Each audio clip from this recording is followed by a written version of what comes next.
Record dulu. Oke. Bismillahirrahmanirrahim. Assalamualaikum warahmatullahi wabarakatuh. Waalaikumsalam warahmatullahi wabarakatuh. Alhamdulillahirabbil alamin wassalatu wassalamu ala asrofil anbiya'i wal mursalin sayyidina Muhammadin wa ala alihi washabbihi ajma'in. Alhamdulillah Bapak Ibu teman-teman semua, kita bertemu lagi. Setelah semester lalu kita bertemu terkait mata kuliah manajemen bidang garapan manajemen pendidikan, dan hari ini kita akan bersama selama 7 kali pertemuan terkait dengan analisis data penelitian kualitatif ya. Jadi semoga nanti tetap semangat sampai di UTS. Nah, setelahnya nanti lain dosen gitu ya. Dan pada kesempatan yang berbahagia ini, alhamdulillah ini di mix ya sama Prodi. Jadi yang kemarin tidak bertatap muka di kelas kelas B, sekarang di mix supaya semuanya dapat berkenalan dengan baik ya. Apalagi ini teman-teman Pak Datu yang ada di sana. Oke ya. Baik, Bapak Ibu teman-teman semua, marilah kita awali perkuliahan kita dengan bacaan basmalah bersama. Bismillahirrahmanirrahim. Semoga dengan bacaan basmalah kita semua dapat dengan mudah menimba ilmu-ilmu Allah, dan tentunya kita bisa menjadikan ilmu-ilmu tersebut menjadi ilmu yang bermanfaat dan menambah jariah kita kelak jadi bekal ke akhirat gitu ya. Amin. Baik. Pada kesempatan kali ini, hari ini saya tidak akan berbicara banyak terkait dengan apa itu penelitian kualitatif, karena sebenarnya penelitian kualitatif itu sudah didapatkan oleh Bapak, Ibu, teman-teman semua di metodologi penelitian. Kita pada kesempatan kali ini akan membahas tuntas bagaimana proses analisis data kualitatif. Prosesnya ya, jadi nanti prosesnya itu seperti apa nanti akan saya jelaskan secara detail. Nah, saya mau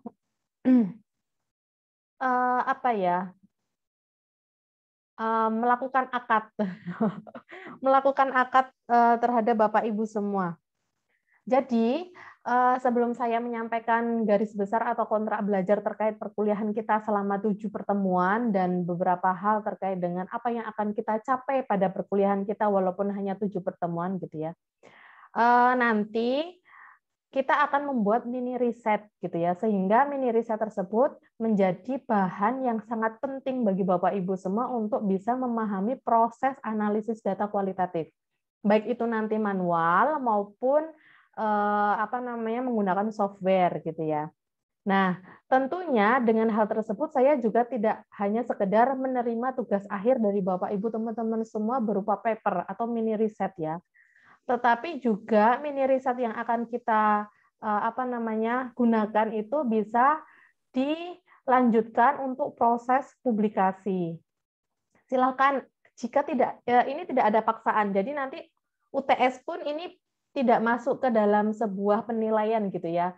Jika memang ada Bapak Ibu teman-teman semua yang tidak berkenan, misalnya mini risetnya langsung untuk disubmit, misalnya disubmit terus dipublikasikan, ya nggak apa-apa. Tapi jika Bapak Ibu teman-teman semua berkenan, nanti hasil dari perkuliahan kita atau output perkuliahan kita terkait dengan mini riset itu disubmit dan dipublikasikan ke berbagai jurnal, mari nanti silahkan Bapak Ibu teman-teman semua untuk bisa setidaknya mematuhi apa yang sudah saya berikan gitu ya. Artinya nanti saya ada template, terus nanti saya ada arahan dan lain sebagainya. Nanti mohon untuk fokus ke situ. Nah, berkaitan dengan hal tersebut, alhamdulillah sudah berapa kali ya? Saya lupa. 3 kali angkatan kalau tidak salah, semua full 100% mahasiswa bisa memiliki publikasi sebelum lulus sehingga dapat digunakan untuk syarat lulus. Gitu ya. Nanti silakan kalau ada yang tidak berkenan, nanti japri ke saya. Kalau tidak ada yang japri, berarti semuanya berkenan dan akadnya kita bisa bersama-sama untuk melanjutkan output dari perkuliahan kita selama 7 pertemuan ke publikasi artikel. Gitu ya. Untuk hal dan lain sebagainya, misalnya berapa lamanya submit sampai publikasi, terus berapa bayarnya, terus apa namanya, yang lain-lain yang berkaitan, misalnya kalau translate, siapa yang translate dan sebagainya. Nah, nanti itu menjadi akad tersendiri setelah kita selesai perkuliahan. Biasanya saya japri apakah berkenan di jurnal A dengan APC atau article processing charge kayak gitu ya, sekian dengan bahasa Inggris dengan translate menggunakan ini gitu atau lembaga ini gitu. Nah, nanti itu menjadi akad tersendiri. Yang jelas saya apa namanya berakad yang hasil output kita.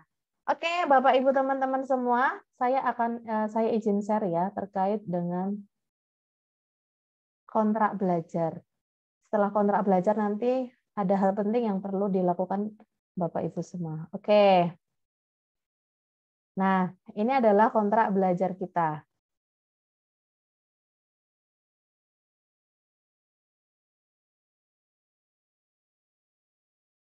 Ini lecture team teaching ya. Jadi nanti saya ada 7 pertemuan pertama itu akan membahas dan mengupas tuntas terkait dengan bagaimana proses analisis data menggunakan bagaimana proses analisis data penelitian kualitatif.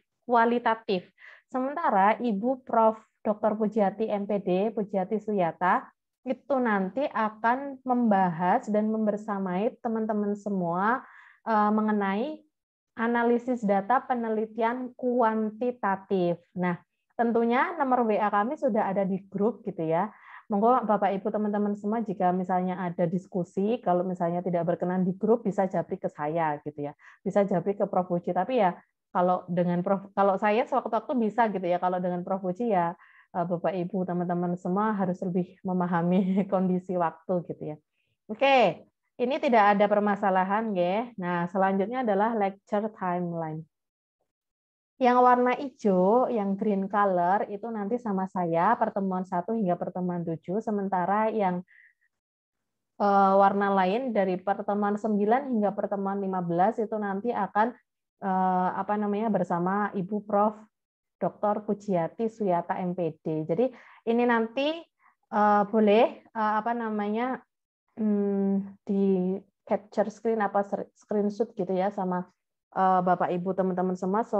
Dengan ini kita semua bisa akan lebih siap gitu ya. Oh, pertemuan 1 kita ini nanti akan membahas terkait dengan prosedur analisis data kualitatif.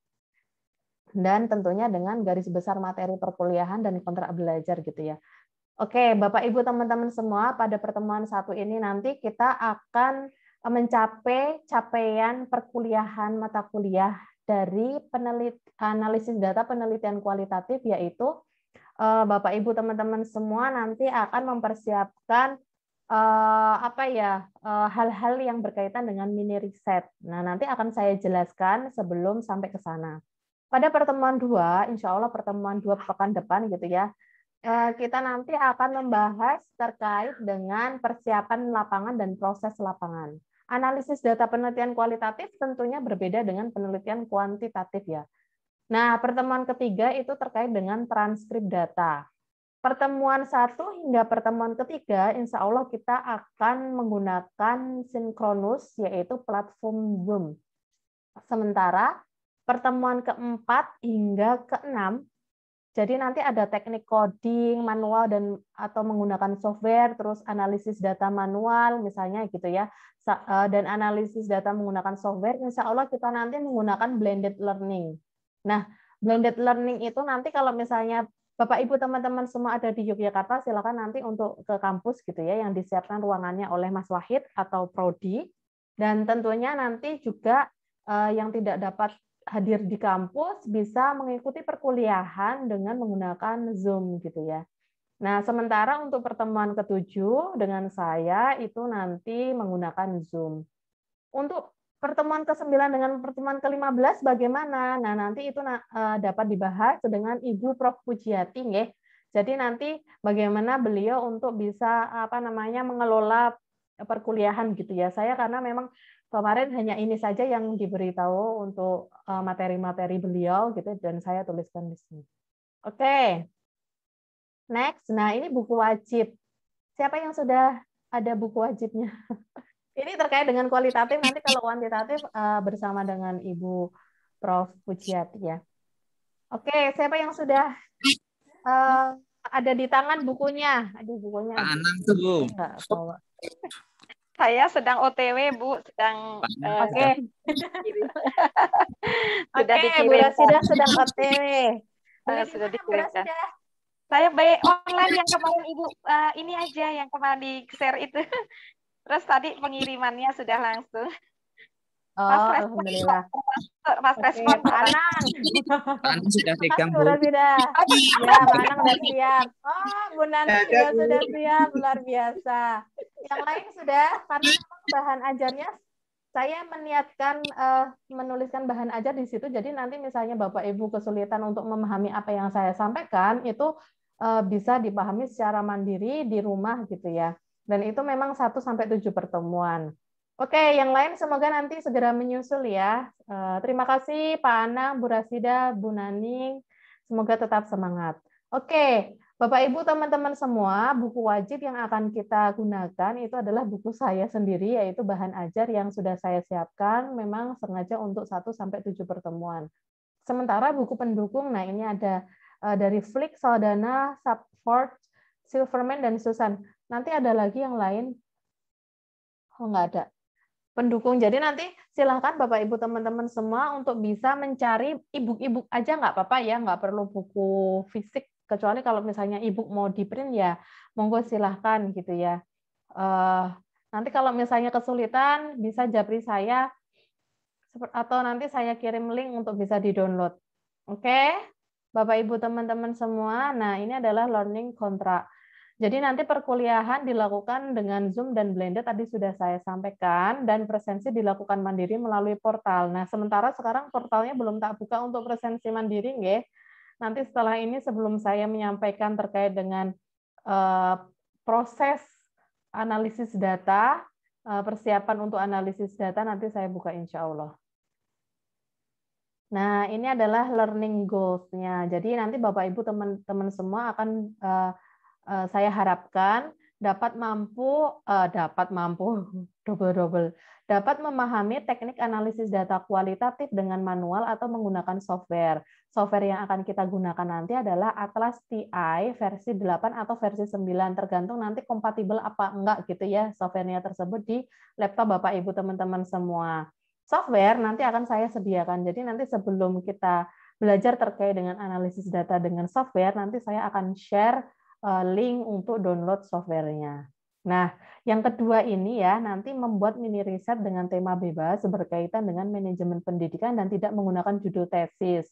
Seperti tadi, saat saya jelaskan akad di awal, kalau misalnya Bapak Ibu berkenan, ya nanti kita outputnya kita lanjutkan untuk disubmit di jurnal supaya bisa nyicil syarat lulus gitu ya, selain syarat yang lain, Prodamat sama TOEFL. Nah, terus yang ketiga ini yang tadi saya sampaikan baru saja. Oke, next. Oh, sudah selesai. Dari learning kontra ini ada yang perlu ditanyakan dulu sebelum kita belajar bersama dan masuk ke materi? Ada yang perlu ditanyakan? Ada yang perlu dibahas?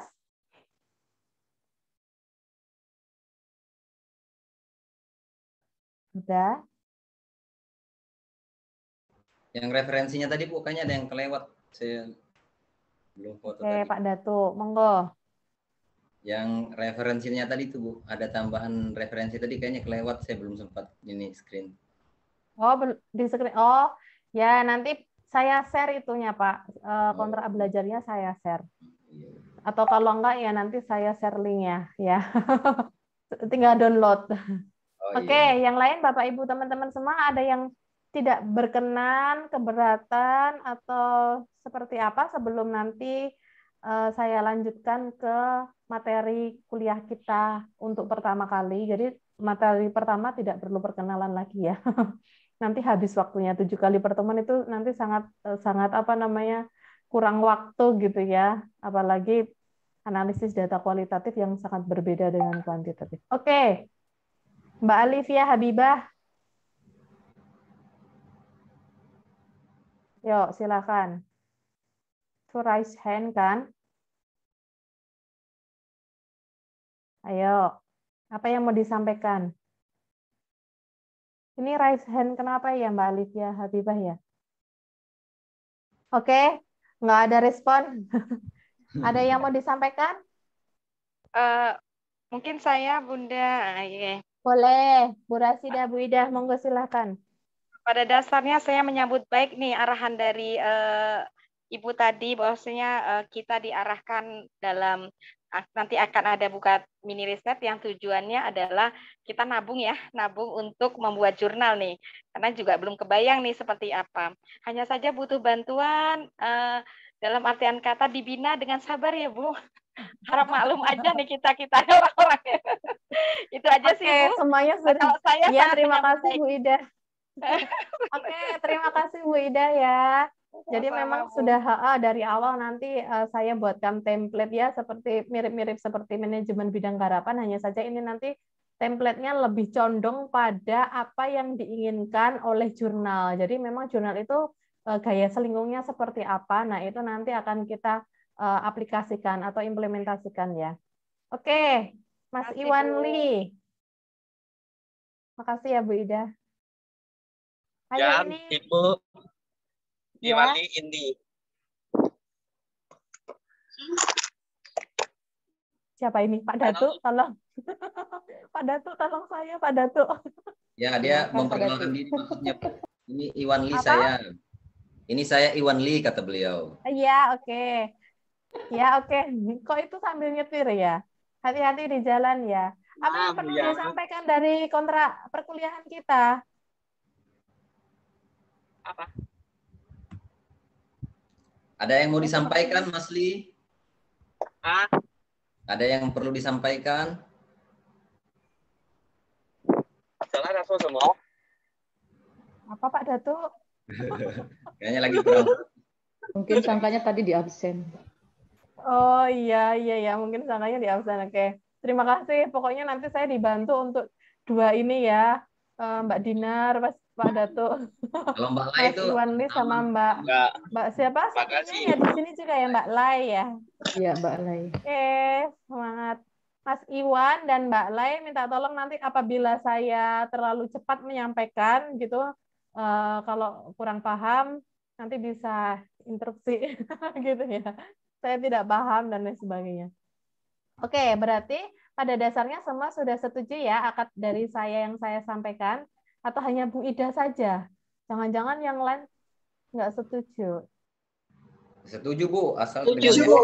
Setuju. Oke, setuju ya Bu Nani. Lanjutkan, Bu. Pak Datu. Setuju. Oke, siap.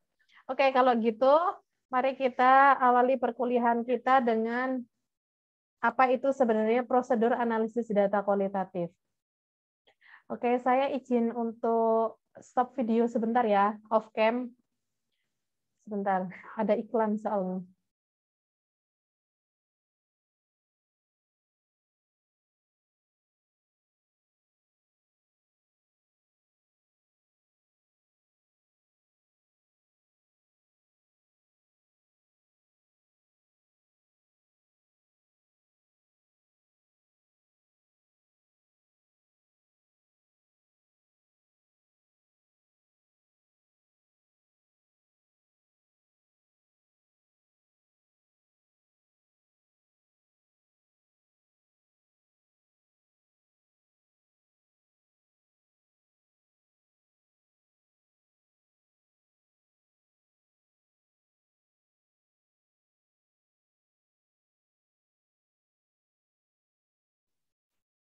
Baik, Bapak Ibu, teman-teman semua, saya minta maaf karena ada iklan ya.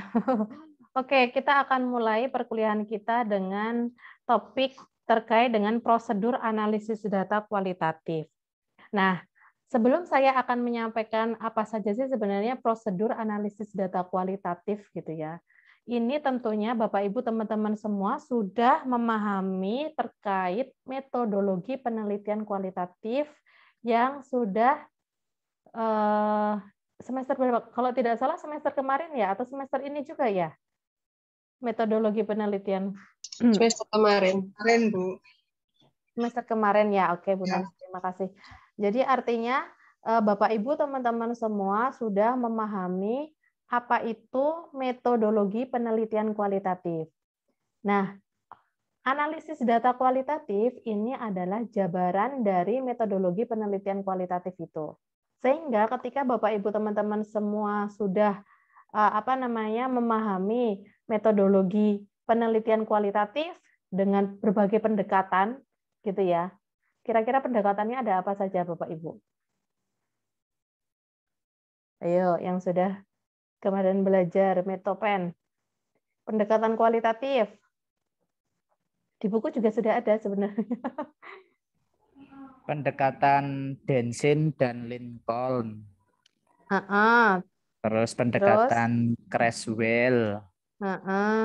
Terus pendekatan Stake, pendekatan Yin, dan pendekatan Miles dan Haberman.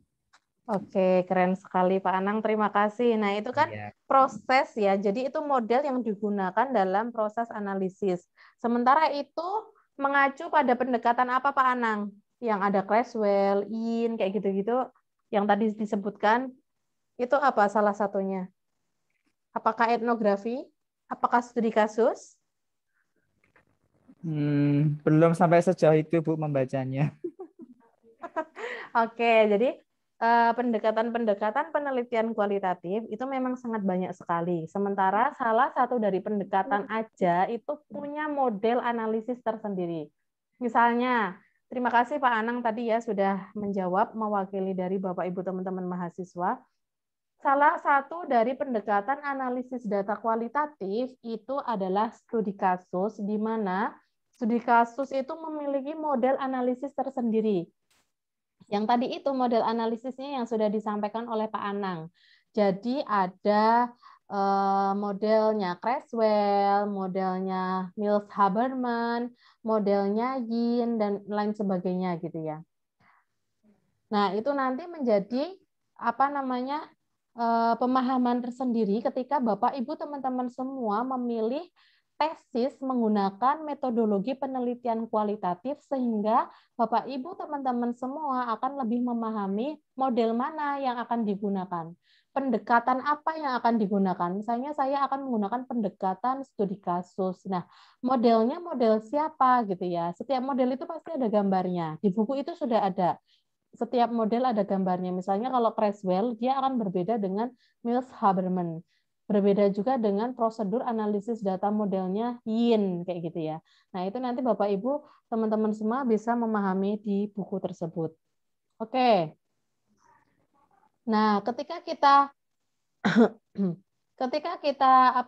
mampu memahami bagaimana prosedur analisis data kualitatif itu dilakukan, itu akan lebih mudah ketika kita melakukan proses dalam rangka mengorganisasikan, terus mengurutkan data hasil dari lapangan ke dalam sebuah pola untuk menjawab rumusan masalah. Nah, pola ini nanti yang akan kita lakukan praktik di pertemuan ke-3 sampai ke-6.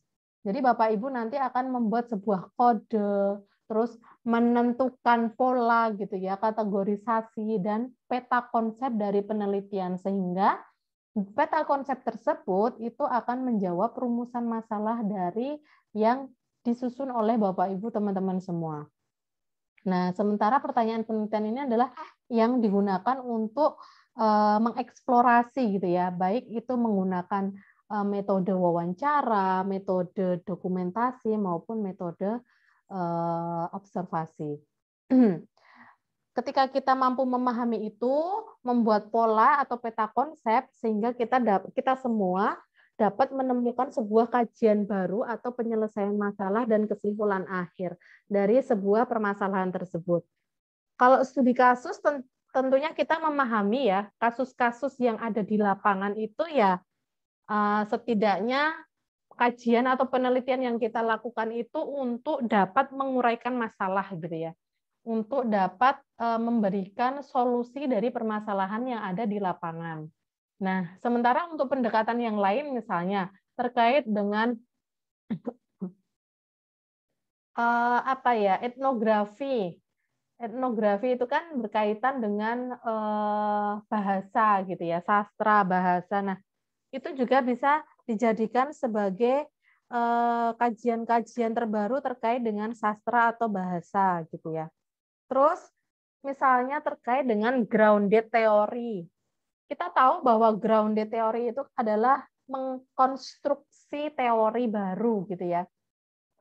Memproduksi teori umum dan abstrak dari suatu proses atau aksi atau interaksi tertentu yang berasal dari pandangan-pandangan narasumber atau partisipan. Nah, hal-hal yang seperti ini yang tadi saya sampaikan dan tanyakan ke Bapak Ibu teman-teman semua bahwa ini termasuk di dalam metodologi penelitian. Artinya saya tidak akan mengupas lagi terkait dengan pendekatan-pendekatan analisis, pendekatan-pendekatan penelitian kualitatif. Etnografi, grounded theory, studi kasus, fenomenologi, naratif, dan lain sebagainya ini nanti tidak akan saya kupas karena kita fokus pada analisis datanya saja gitu ya.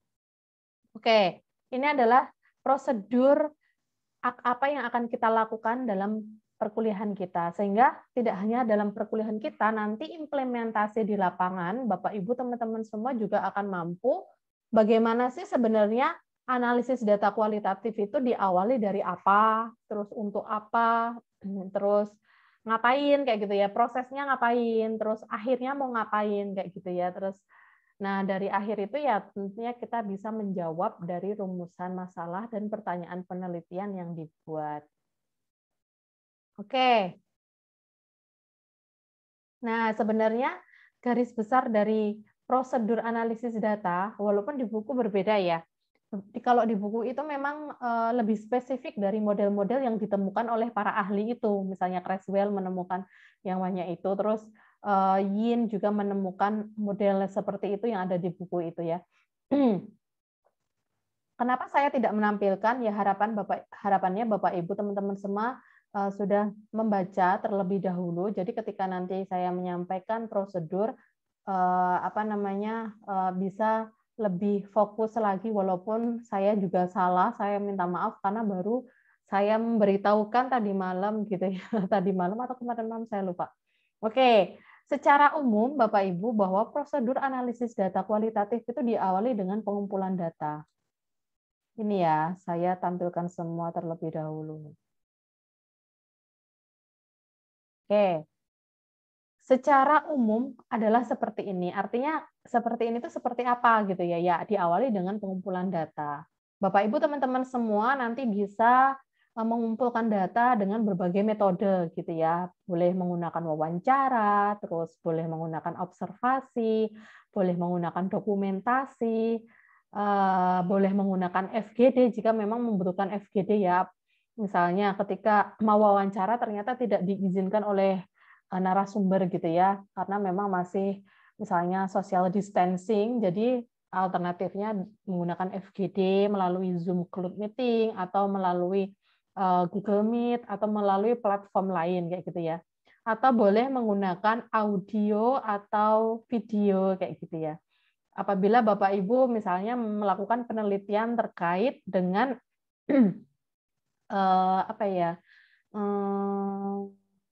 sejarah misalnya seperti itu, etnografi, sejarah. Nah, pendekatan etnografi yang jauh, misalnya yang diambil tidak hanya di Jogja gitu ya, lokasinya tidak di Jogja, misalnya di Papua atau misalnya yang jauh-jauh gitu ya. Nah, itu bisa menggunakan video atau audio.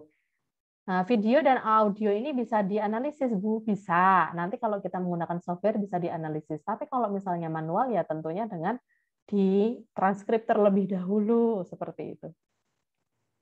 Oke. Yang kedua adalah setelah pengumpulan itu tentunya kita mereduksi data. Nah, proses reduksi data ya Bapak Ibu teman-teman semua sebenarnya ini juga tidak hanya dilakukan setelah pengumpulan data, tapi juga pada saat dan atau sebelum. Kita tahu bahwa proses analisis data penelitian kualitatif itu dilakukan tidak hanya setelah pengumpulan data, Karena ini berbeda. Kalau kuantitatif yang sangat baku, analisis datanya memang dilakukan setelah pengumpulan data gitu ya. Tetapi kalau kualitatif itu selama itu artinya apa? Sebelum pengambilan data, pada proses atau pada saat pengambilan data, dan setelah pengambilan data itu kita perlu reduksi data. Reduksi data digunakan untuk apa? Tentunya kita mengetahui bahwa apa yang akan kita lakukan itu sangat relevan dari awal hingga akhir. Walaupun penelitian kualitatif dinamis berkembang ya, tidak sebaku kuantitatif. Jadi ketika kita mengkonsep A, belum tentu nanti hasilnya A. Di penelitian kualitatif ketika kita mengkonsep A, bisa jadi nanti hasilnya itu bisa B, bisa C karena dia sifatnya dinamis berkembang. Jadi reduksi data ini sangat penting. Terutama ketika dilakukan setelah pengumpulan data, reduksi data ini menjadi hal yang wajib dilakukan untuk memilah-milah kembali data-data yang relevan dengan rumusan masalah, dengan pertanyaan penelitian, dan dengan kajian yang akan kita temukan atau kita bahas gitu ya. Jadi banyak sekali tentunya nanti ketika Bapak Ibu teman-teman semua setelah pulang dari lapangan, mengumpulkan data dari lapangan melalui misalnya salah satu metode yaitu wawancara gitu ya. Itu kan semua data yang ada di wawancara yang disampaikan oleh para partisipan atau informan itu tidak akan kita gunakan semuanya. Jadi data-data itu perlu kita pilah-pilah kembali gitu ya. Nah, bagaimana cara memilahnya, mereduksinya gitu ya? Itu berkaitan dengan pengkodean ini Bapak Ibu teman-teman semua. Mengkode, membuat kode. Nek, biasanya kalau kita masalah gender ibu-ibu ya, wanita atau ibu-ibu itu lebih pintar mengkode dibandingkan laki-laki yang dikode gitu ya. Nah, kita nanti akan belajar mengkode. Mengkode itu seperti apa? Mengkode itu adalah syarat utama di dalam sebuah penelitian kualitatif untuk memilah-milah data sama dengan mereduksi ya. Artinya kan memang mereduksi dengan mengkode itu berkesinambungan gitu ya. Ketika kita akan membuat sebuah peta konsep dari penelitian atau hasil akhir dari penelitian, mengkode ini menjadi starting awal gitu ya. Awal mula untuk kita melakukan sebuah pemilahan reduksi dan sebuah penemuan dari hasil penelitian. Oke, sebentar, ada iklan lagi. Saya izin sebentar.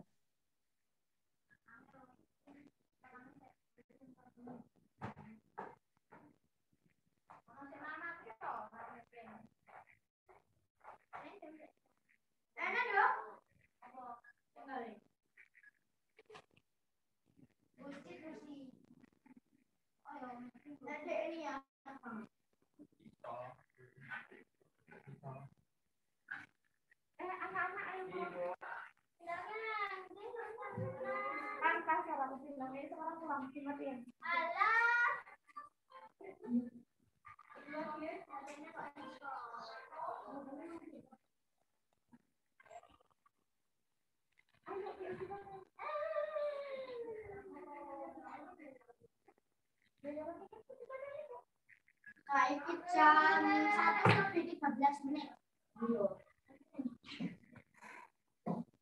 Oke, saya minta maaf ya Bapak Ibu teman-teman semua karena bayi saya ini sedang panas, jadi Masya Allah ingin sekali nemplek sama ibunya.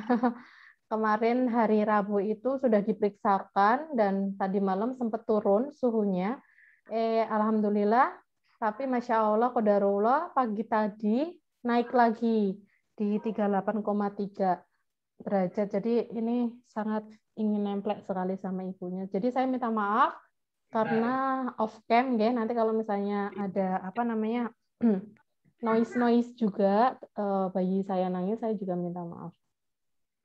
Oke, kita lanjutkan ya Bapak Ibu teman-teman semua. Tadi sampai ke pengkodean. Nah, pengkodean ini bagaimana caranya nanti akan saya bahas atau kita bahas bersama di pertemuan keberapa tadi itu saya lupa. Pertemuan keempat ya kalau nggak salah. itu mulai kita untuk membahas bagaimana cara pengkodean dan menelusuri apakah data-data yang dibawa oleh Bapak Ibu teman-teman semua dari lapangan itu merupakan data-data yang sangat kaya, terus data-data yang sangat mendalam. Bu, bagaimana kalau misalnya data yang saya bawa dari lapangan atau hasil dari lapangan belum kaya, belum mendalam? Ya, Bapak Ibu, teman-teman semua kembali ke lapangan. Kembali ke lapangan, melakukan proses pengambilan data dengan berbagai metode yang dipilih, dan tentunya sampai benar-benar mendapatkan informasi yang sangat kaya dan mendalam. Baru nanti analisis. Setelah kembali ke lapangan, ternyata kok datanya belum kaya lagi, kembali lagi ke lapangan gitu ya. Karena apa? Karena sesuai seperti yang disampaikan oleh Creswell gitu ya, bapaknya penelitian metodologi penelitian kualitatif salah satunya, Creswell itu menyampaikan bahwa proses atau prosedur analisis data kualitatif itu zigzag. Jadi zigzag itu seperti yang kita ke lapangan, setelah ke lapangan balik dari lapangan kita analisis ketika kita melihat data kita belum kaya dan belum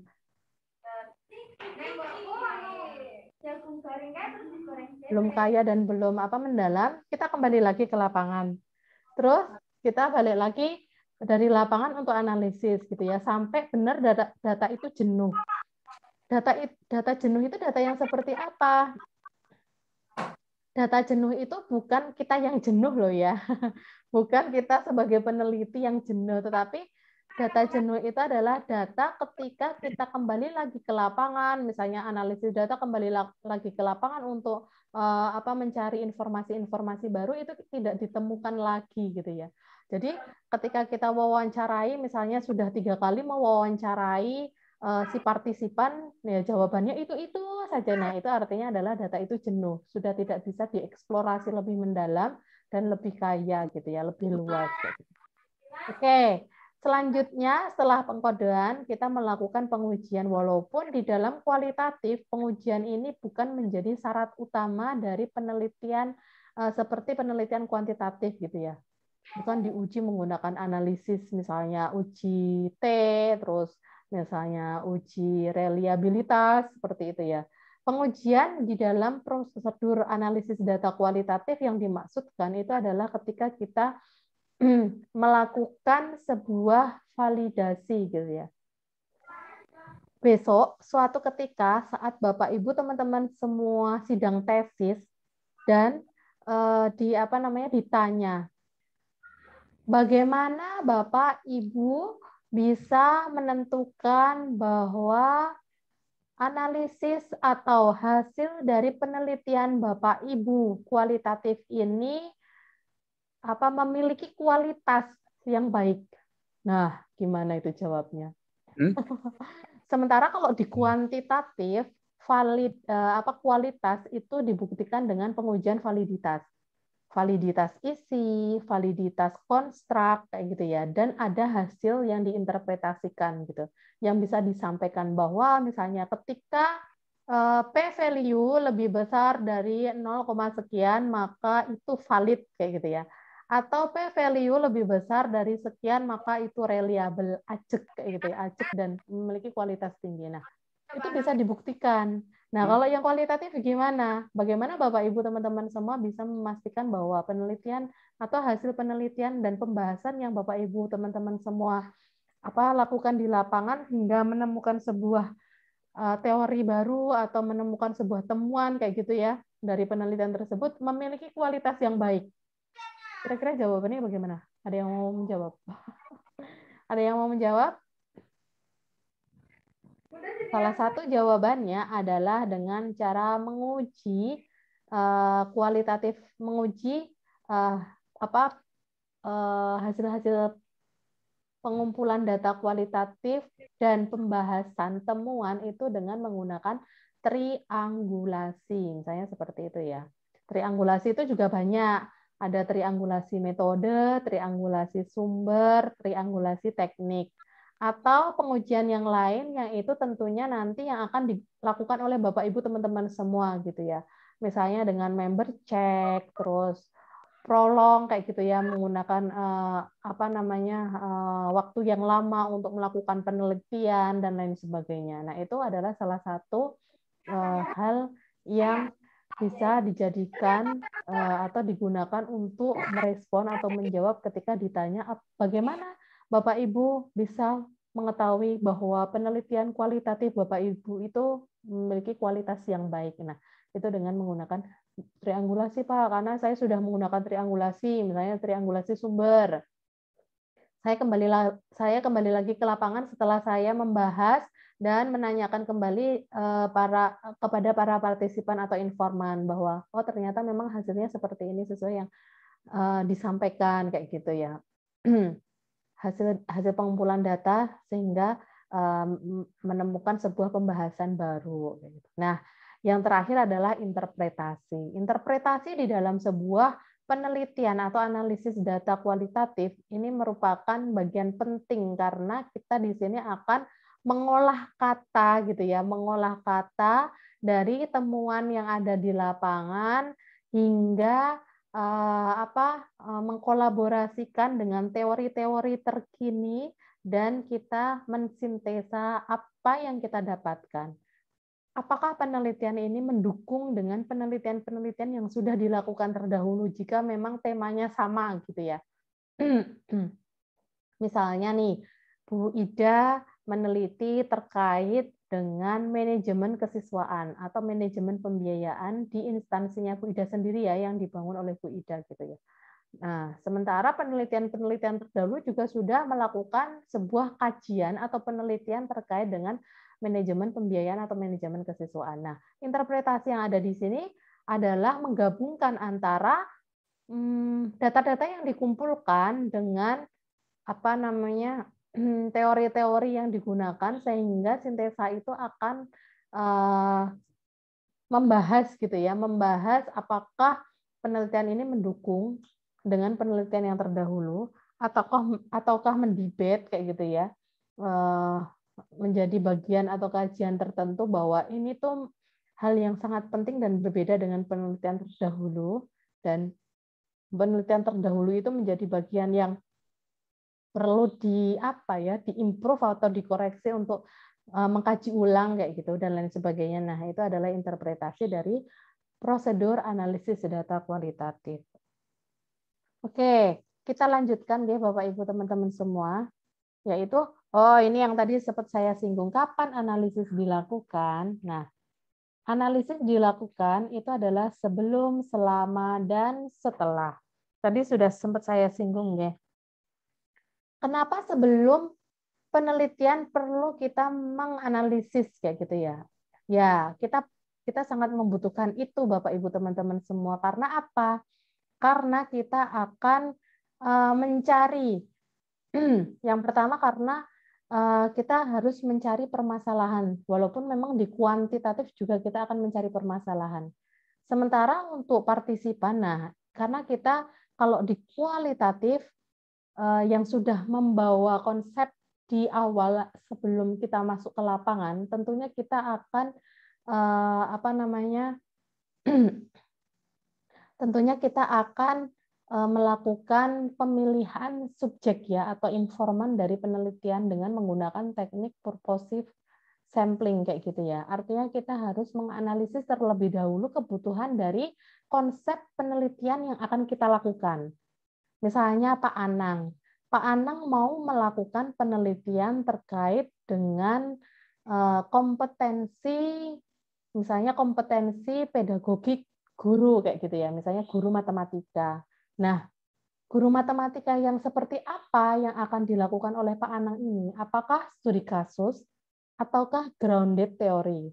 Jika studi kasus, apakah ada kasus unik terkait dengan kompetensi pedagogik guru matematika?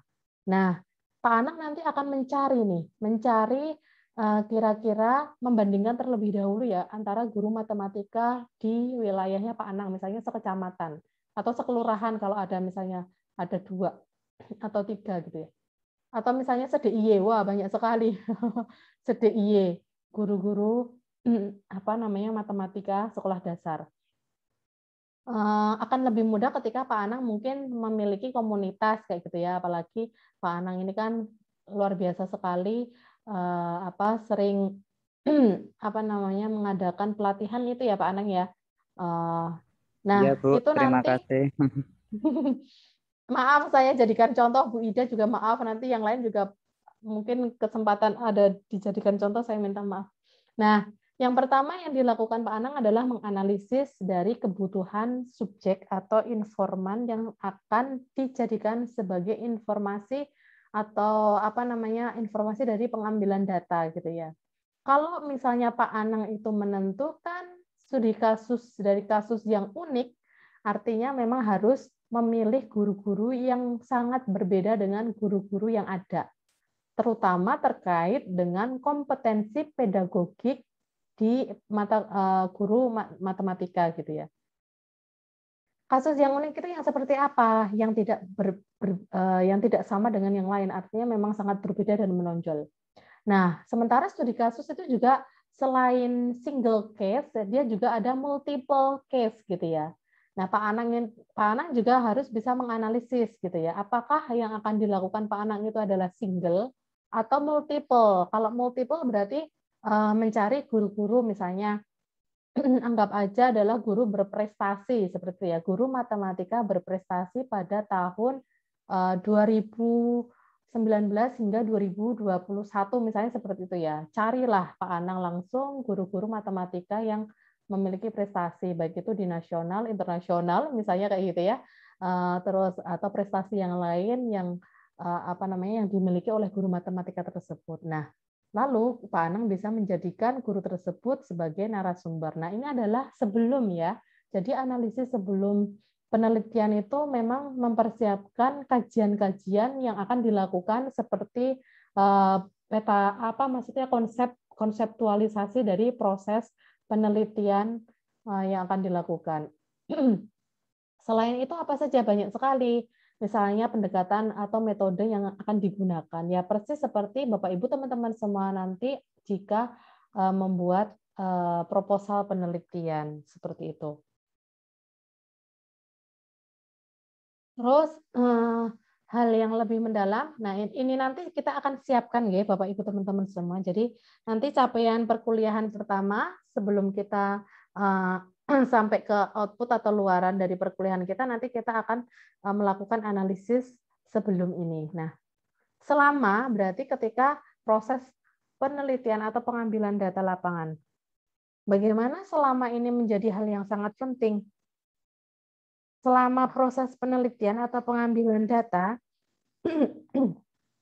itu nanti kita akan melihat apakah Bapak Ibu yang digunakan ya, pendekatan yang digunakan untuk pengambilan data lapangan melalui wawancara itu menggunakan terstruktur, unstructured, terus semi-structured. Nah, itu seperti apa?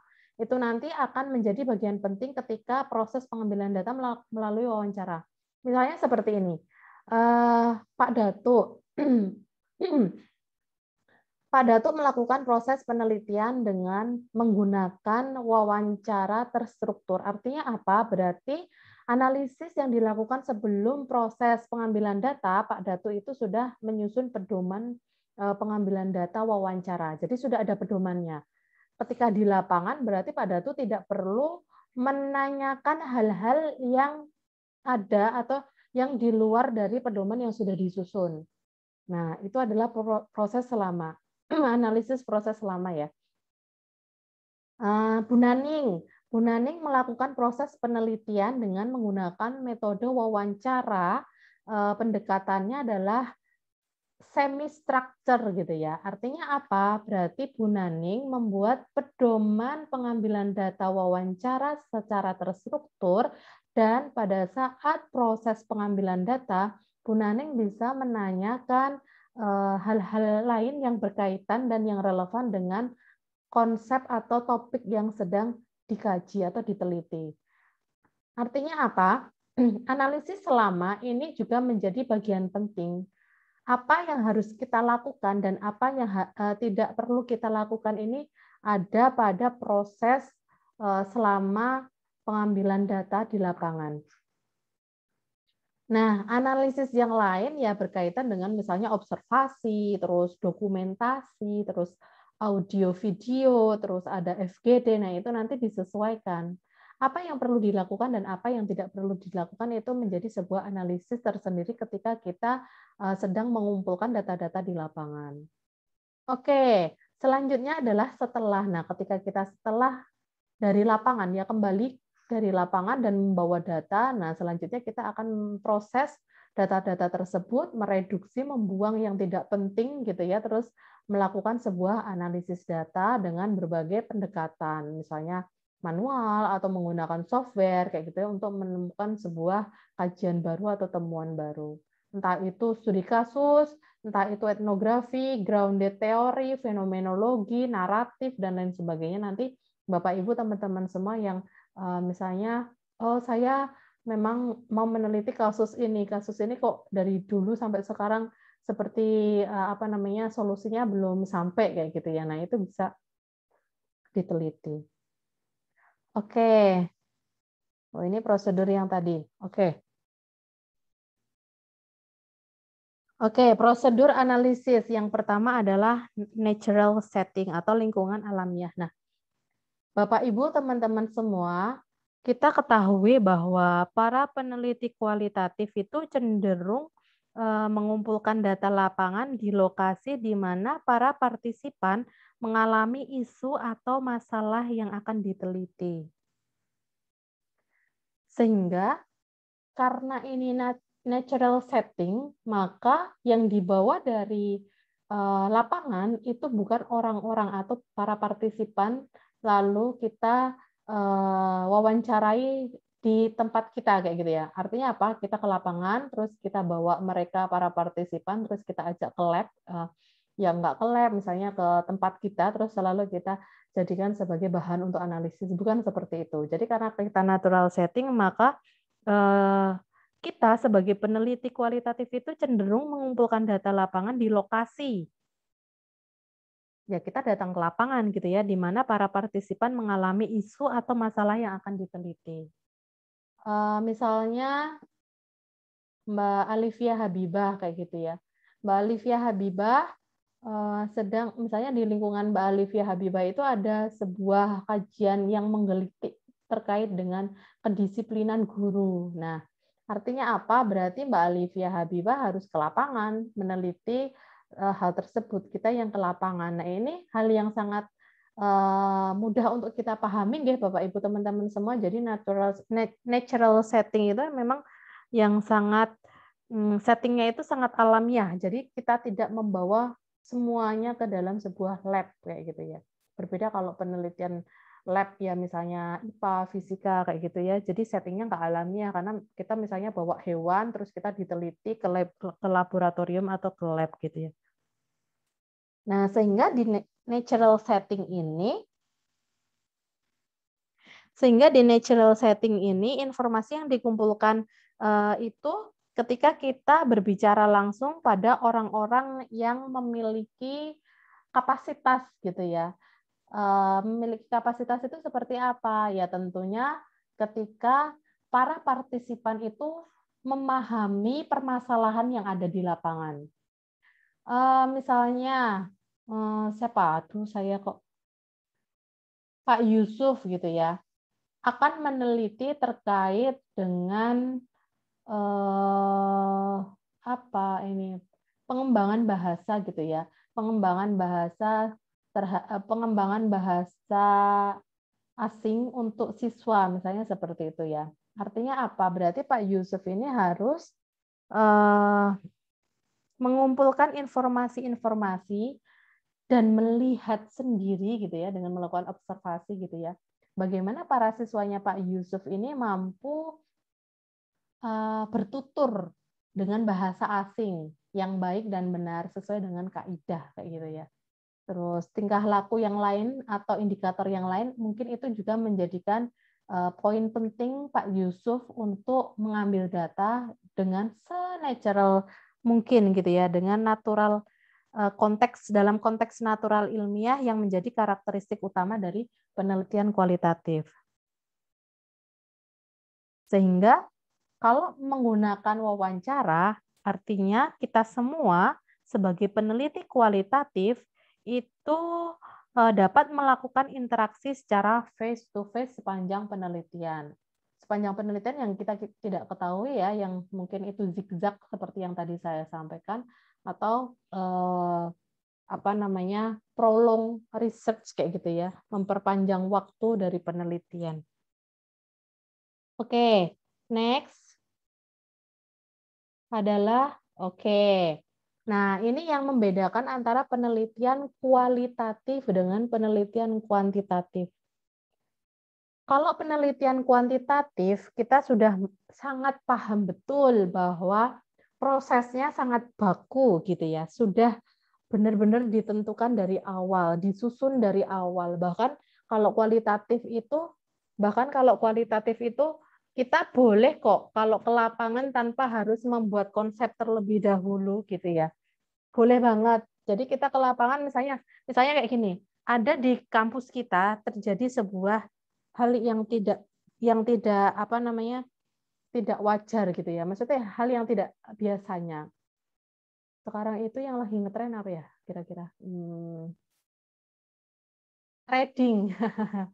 Yang baru ngetren trading ya, tentang trading. Ternyata banyak polisi nih misalnya ya, banyak polisi datang ke kampus kita mencari salah satu mahasiswa kita, misalnya kayak gitu ya. Nauzubillahi min dzalik, ini contoh saja. Ini kan hal yang sangat tidak biasa gitu ya. Mencari mahasiswa yang diduga melakukan money laundry kayak gitu ya, melalui trading. Nah, banyak polisi tersebut. Nah, kita itu kan tidak sempat ya, Bapak Ibu teman-teman semua, untuk membuat konsep dari proses penelitian kualitatif. Nah, kita sangat tertarik dengan kasuistik tersebut. Ketika kita melihat ya, kita datang ke lapangan tanpa membuat konsep kayak gitu ya. Nah, kita sendiri yang menjadi instrumen. Apa yang akan kita lakukan? Kira-kira kalau misalnya ada polisi, banyak polisi, misalnya ada 3 mobil polisi datang ke kampus rame-rame mencari mahasiswa A, terus masalahnya kita belum tahu apa yang akan kita lakukan. Tentunya banyak sekali pikiran-pikiran, pertanyaan-pertanyaan yang ada di dalam pikiran kita ya untuk bisa meneliti itu yang dikaitkan dengan kajian-kajian pendidikan gitu ya. Bukan hanya sekedar kepo loh ya, tapi masyarakat kita sebenarnya memang sudah dibekali apa ya, budaya itu. Soalnya kalau saya lihat misalnya ada banjir, misalnya ada kecelakaan, ada apa lagi ya, itu mesti langsung melihat kayak gitu ya. Pernah saya juga melihat kejadian di jalan kayak gitu ya. Ayolah masyarakat, ada kecelakaan ya jangan difoto, jangan divideo, terus semua berhenti di tepi jalan sehingga menimbulkan kemacetan gitu ya, hanya untuk memuaskan rasa kepo kayak gitu ya. Nah, itu mungkin udah bekal dari kualitatif research itu seperti itu ya. Ada bekal untuk kita bisa meneliti sebenarnya gitu. Nah, kembali lagi, researcher as key instrument yang berbeda dengan kuantitatif. Tadi saya menyampaikan kualitatif itu bisa 2 hal. Kita ke lapangan dengan membawa konsep, atau kita ke lapangan dengan kosong, jadi tidak ada konsep. Seperti kejadian yang saya contohkan, ada polisi ke kampus mencari mahasiswa A, diduga karena melakukan money laundry menggunakan trading gitu ya. Nah, itu nanti bisa kita kaji. Pada saat di lapangan kita bisa proses penelitian gitu ya, pengambilan data boleh menggunakan observasi maupun menggunakan wawancara secara tidak terstruktur, unstructured. Jadi proses pengembangan pertanyaan penelitian itu pada saat di lapangan. Pertama, siapa yang akan kita tuju? Misalnya polisi. Kedua, siapa lagi? Misalnya polisi mendatangi subjek pertama. Nah, itu yang kita tuju. Siapa subjek pertama? Misalnya satpam. Oke, wawancara satpam. Ketiga, misalnya polisi mendatangi dekan atau dosen gitu ya. Nah, itu menjadikan partisipan. Nah, setelah itu nanti data dikumpulkan gitu ya. Itu nanti akan membuat sebuah kajian baru terkait dengan kasuistik yang ada. Itu dua hal. Kalau kualitatif dua hal. Jadi membawa konsep dan atau masih kosong.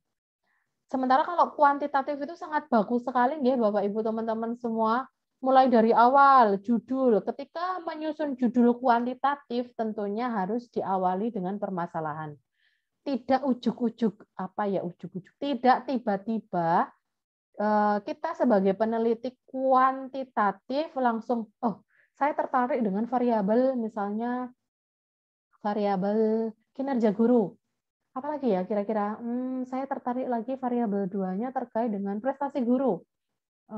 Apalagi ya kira-kira saya pengennya variabelnya ada 6, itu sudah sama misalnya 5 variabel terikat, 5 variabel bebas, 1 variabel terikat. Nah, itu salah kalau konsepnya seperti itu salah ya. Menurut saya itu hal yang belum yang tidak boleh untuk dilakukan, sehingga nanti ketika Bapak Ibu teman-teman mahasiswa ketika membuat judul terlebih dahulu di kuantitatif gitu ya, nanti akan menemukan sebuah permasalahan ketika mencari permasalahan. Jadi ada permasalahan baru ketika Bapak Ibu harus menemukan permasalahan dari masing-masing variabel. Nah, itu menjadi hal yang sangat mungkin nanti kalau misalnya ada yang tertarik di kuantitatif, itu menjadi kajian tersendiri supaya lebih memahami bagaimana caranya atau tekniknya untuk bisa relevan antara menyusun permasalahan dan merumuskan permasalahan dan menyusun judulnya gitu ya. Oke, lalu bagaimana researcher atau kita gitu ya sebagai instrumen? Karena tidak baku itu Bapak Ibu nggih, jadi kita memang instrumen sendiri dari penelitian kualitatif. Instrumennya itu seperti apa ya? Kita yang paham, benar-benar paham bagaimana kita akan melakukan penelitian ini, kita yang memahami ya. Terus gini, ketika kita melakukan proses pengumpulan data lapangan, kita juga yang hanya kita sendiri yang bisa memahami jawaban-jawaban, melihat ekspresi-ekspresi dari para narasumber, terus baik itu melalui dokumentasi, observasi perilaku, terus wawancara dengan partisipan, kita sendiri yang mengumpulkan dan kita yang memahami.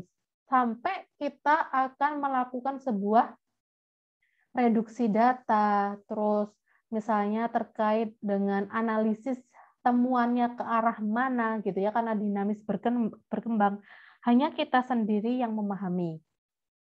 Mungkin orang lain bisa, tolong bisa nggak kamu buatkan ini?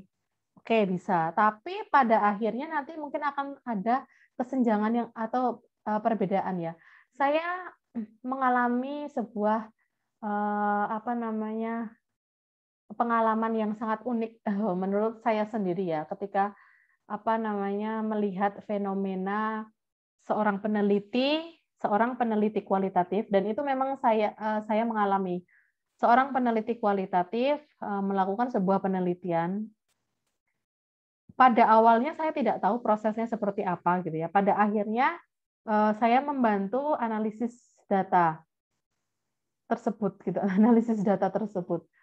Nah, ternyata di akhir hasil analisis data itu sangat kacau sekali. Kenapa? Karena memang tidak relevan dengan yang awal dari proses sebelum penelitian. Itu kan ada analisis awal ya, misalnya seperti temanya apa, pertanyaan penelitian yang disusun seperti apa, terus lokasi penelitiannya di mana, terus siapa yang diwawancarai, siapa yang menjadi observasi, terus siapa juga yang didatangi untuk melakukan dokumentasi. Nah, semuanya itu ternyata tidak relevan gitu ya.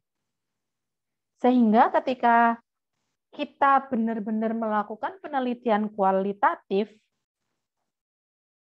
ya kita sendiri adalah satu-satunya instrumen dalam pengumpulan informasi sampai analisis gitu ya. Karena tidak menggunakan kuesioner, di mana kuesioner itu mungkin orang lain bisa membantu menyebarkan, mengumpulkan data. Sementara kalau kita bisa memaknainya ya hanya kita sendiri. Selama proses analisis data itu kita juga melakukan analisis, selama proses pengambilan data kita juga melakukan analisis ya. Ketika kita melihat, kita wawancara sangat penting nih sama orang penting ya. Kita tanya A dan jawaban A itu adalah merupakan sebuah informasi yang penting dari kita, seperti itu ya. Nah, dari situ kita akan melihat apakah si partisipan itu menjawab dengan gamblang, jelas kayak gitu ya, dengan runtut, atau dengan banyak gestur-gestur yang mungkin kita melihat bahwa itu adalah tanda-tanda sebuah kebohongan atau tanda-tanda sebuah kemarahan atau tanda-tanda sebuah tidak konsisten seperti itu ya. Nah, itu yang akan kita lihat dan kita bisa menjadikan informasi-informasi tambahan yang tidak tertulis, yang tidak terekam di dalam audio itu menjadi sebuah tambahan dari proses analisis data kita. Nah, kita nanti akan belajar kode ya Bapak Ibu teman-teman semua, sehingga kita akan memahami bagaimana kode itu sangat penting untuk kita pahami saat setelah kita melakukan proses pengambilan data. Kan kadang ada tuh ya beberapa gestur. Kalau di dalam teorinya Creswell Bapak Ibu teman-teman semua, gestur informan atau partisipan itu menjadi hal penting untuk kita analisis juga. Misalnya ya, ketika saya menjadi informan dari penelitian Bapak Ibu semua, ketika saya menjawab dengan belibet, maaf, belibet gitu ya, dan sangat lama banget, misalnya saya pakai mikir gitu ya, pakai dengung, berdemam kayak gitu, kayak gitu-gitu terus batuk-batuk disambi matanya sampai ke atas, ke samping kanan, ke samping kiri. Nah, itu menurut Creswell, dari teorinya Creswell saat analisis data itu menjadi masukan yang penting, tambahan informasi yang penting ketika kita membuat sebuah kode dari penelitian. Nah, artinya apa? Kita sebagai kunci instrumen gitu ya, instrumen kunci dari penelitian kualitatif itu memang sangat krusial sekali dalam penelitian kualitatif, kecuali kuantitatif ya, yang tadi bisa diwakilkan orang lain untuk bisa tolong dong, minta tolong untuk dikumpulkan, ini disebarkan terus dikumpulkan. Nah, jawabannya pasti akan sangat baku ya. Kalau misalnya menggunakan skala 5 ya 1 2 3 4 5 gitu aja ya. Tapi kalau kualitatif karena memang kita menganalisis teks gitu ya, menganalisis kata, berarti ya kita sendiri yang harus memahami itu. Bayangkan ketika ada orang lain yang membantu Bapak Ibu teman-teman semua melakukan analisis data gitu ya. Melakukan pengumpulan data dan Bapak Ibu tidak tahu, terima jadi aja terima transkrip. Nah, itu nanti akan berbeda lagi proses analisisnya. Gitu ya. Oke, ini adalah peneliti sebagai instrumen kunci. Selanjutnya ada apa lagi? Oke, multiple sources of data. Jadi beragam sumber data. Kita tahu nggih Bapak Ibu teman-teman semua bahwa para peneliti kualitatif itu biasanya memilih mengumpulkan data dari beragam sumber. Jadi tidak hanya satu sumber saja gitu ya. Ada wawancara, ada observasi, dokumentasi, dan benar-benar tidak hanya sebatas satu. Hanya saja karena kita nanti di perkuliahan ini belajar gitu ya, boleh Bapak Ibu untuk memilih metode, atau kalau enggak kita nanti seragamkan saja satu metode saja wawancara supaya cepat. Karena mini riset itu kecil ya, konteksnya kecil ya, waktunya sempit, sedikit, sebentar. Terus orangnya yang diwawancarai atau dijadikan sebagai sumber data itu juga sedikit jumlahnya. Supaya kita semua memahami bagaimana proses atau prosedur dari analisis kualitatif. Oke, selanjutnya ada inductive data analysis. Jadi ada analisis data induktif. Ini apa maksudnya? Bahwa kita semua, Bapak Ibu teman-teman dan saya sebagai peneliti kualitatif itu membangun pola-pola, terus membangun kategori, tema, menentukan tema gitu ya. Itu dari bawah ke atas, induktif. Jadi dengan mengolah data ke dalam unit-unit informasi yang lebih abstrak. Kalau kita pahami secara mendalam bahwa proses induktif itu mengilustrasikan usaha kita sebagai peneliti dalam mengolah secara berulang-ulang, baik itu tema-tema penelitian, terus tema-tema penelitian, terus kode-kode yang dibuat, terus kategorisasi juga yang dibuat, hingga berhasil membangun serangkaian peta konsep yang utuh sehingga temuan dari penelitian itu bisa kita jabarkan gitu ya. Nah, ini artinya berlawanan dengan proses dari penelitian kuantitatif yang deduktif. Sehingga ketika kita inductive data analysis, proses ini itu melibatkan kita bekerja sama dengan para partisipan atau narasumber itu secara interaktif. Oke, next. Ada participant meaning. Participants meaning itu adalah makna dari para partisipan yang nanti dijadikan sebagai analisis ya. Tadi seperti yang saya sampaikan bahwa kita analisis data kualitatif itu adalah menganalisis kata bukan angka gitu ya. Artinya apa? Ketika prosedur analisis ini salah satunya adalah participants meaning, maka kita harus memahami seluruh makna-makna dari partisipannya. Tadi juga sudah saya sampaikan tidak hanya sekedar kata-kata saja, tetapi juga gestur-gesturnya kayak gitu ya. Itu juga menjadi informasi tambahan ketika kita akan melakukan analisis data penelitian kualitatif. Itu adalah participant meaning. Jadi seluruh proses penelitian kualitatif kita sebagai key instrument, memang ini berkesinambungan ya Bapak Ibu teman-teman semua. Kita sebagai key instrument itu terus fokus pada usaha untuk mempelajari makna yang disampaikan oleh para partisipan atau para narasumber itu terkait dengan masalah-masalah yang jadi penelitian kita.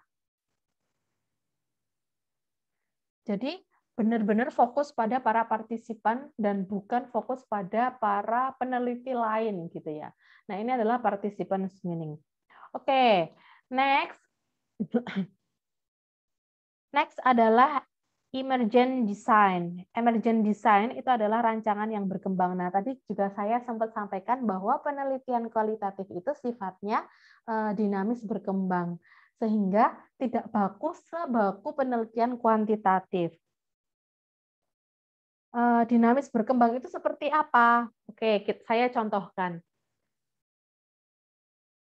Dinamis berkembang itu ketika gini ya, Bapak Ibu teman-teman semua akan meneliti terkait dengan jenis-jenis kayu. Maaf ya, ini kalau contohnya sangat general, jadi tidak di dalam sebuah pendidikan.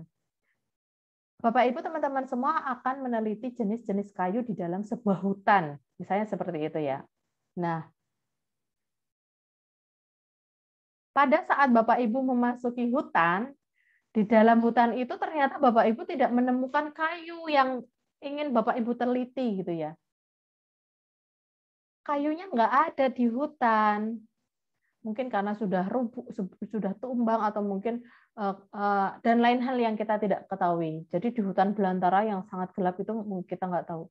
Lah kayunya kok nggak ada, ini gimana? Nah kalau peneliti kuantitatif yang sangat bagus sudah disusun sedemikian rupa instrumennya, mereka akan kembali dengan tangan kosong. Tetapi kita, peneliti kualitatif, yang walaupun kita sudah menyusun bahwa kita akan meneliti tentang kayu, kita tidak akan pernah kembali pulang dengan tangan kosong, Bapak Ibu teman-teman semua. Jadi di hutan itu kita akan bisa mengeksplorasi lainnya. Ya misalnya tanahnya, terus misalnya ada daun-daun kering, terus misalnya ada jenis-jenis hewan yang ada di sana, banyak sekali. Nah itu yang dinamakan penelitian sifat emergent design, yaitu dinamis berkembang. Jadi nanti ketika Bapak Ibu mau meneliti misalnya terkait dengan metode atau inovasi pembelajaran jarak jauh, misalnya gitu ya. Inovasi guru dalam proses pembelajaran jarak jauh atau inovasi metode pembelajarannya gitu ya.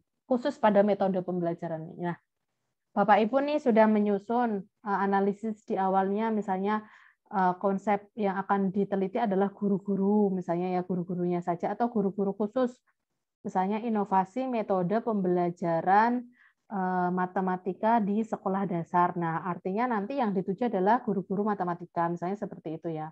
Terus observasi nih, melihat saat proses pembelajaran guru matematika tersebut, Bapak Ibu melihat metodenya yang digunakan seperti apa. Nah, ternyata ketika mengumpulkan data tersebut tidak tidak sesuai yang kita harapkan gitu ya.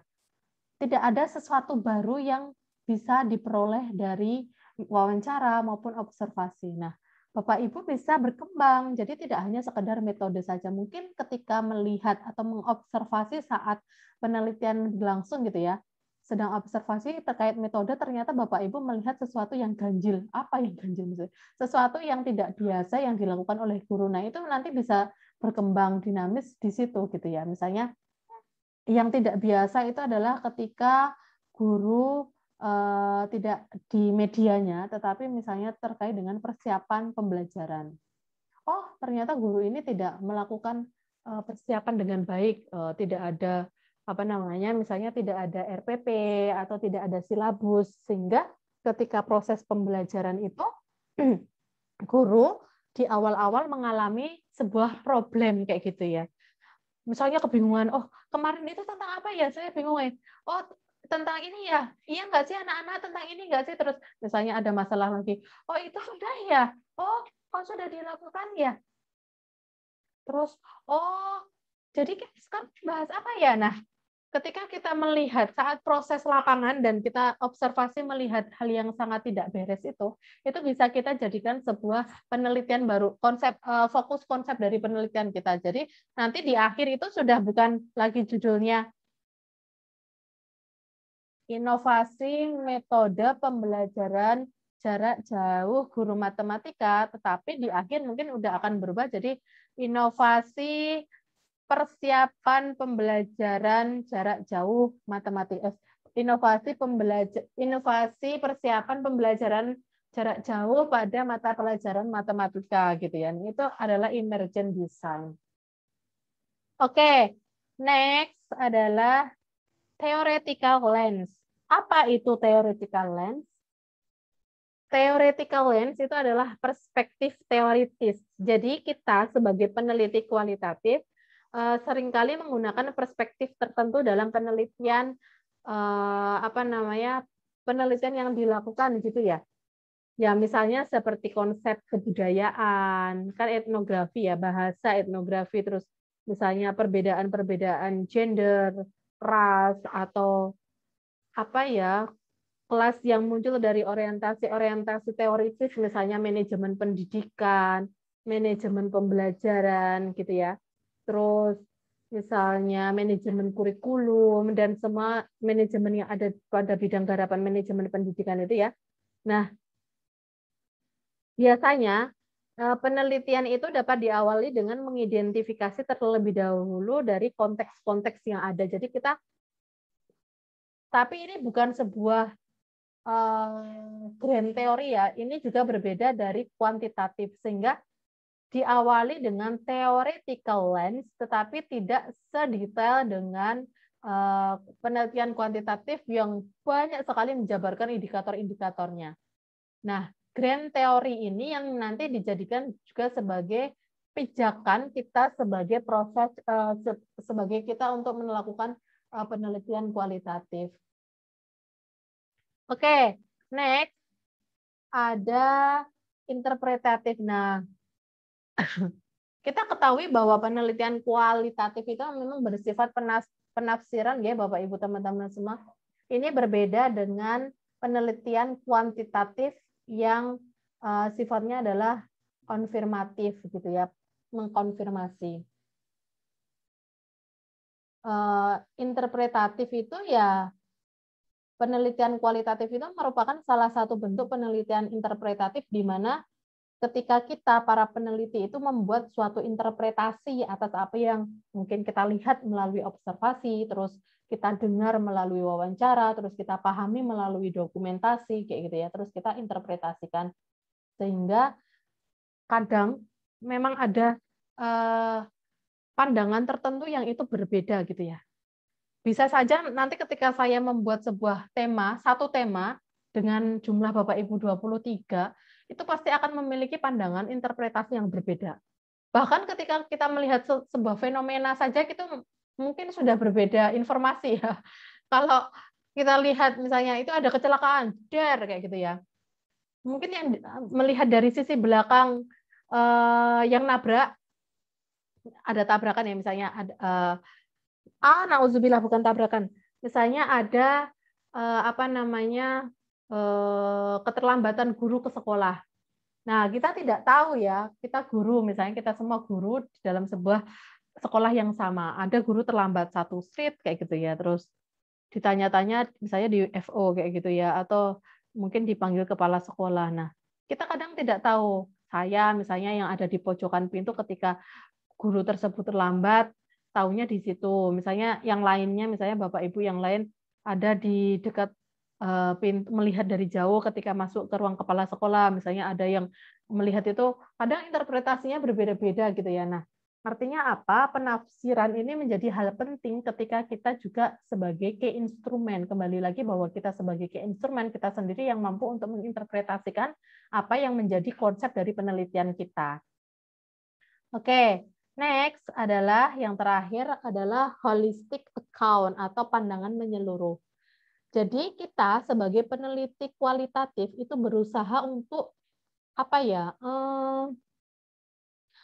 membuat gambaran kompleks dari suatu masalah atau isu yang kita teliti.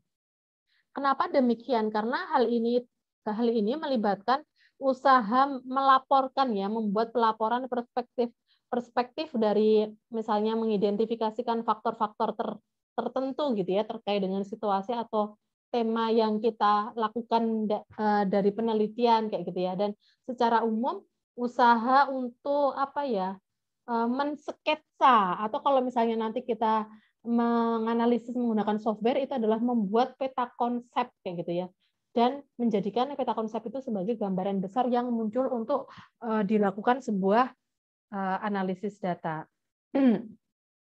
Oke, ini adalah prosedur prosedur dari pengambilan data atau analisis data. Sebentar ya Bapak Ibu, ada iklan, saya minta maaf.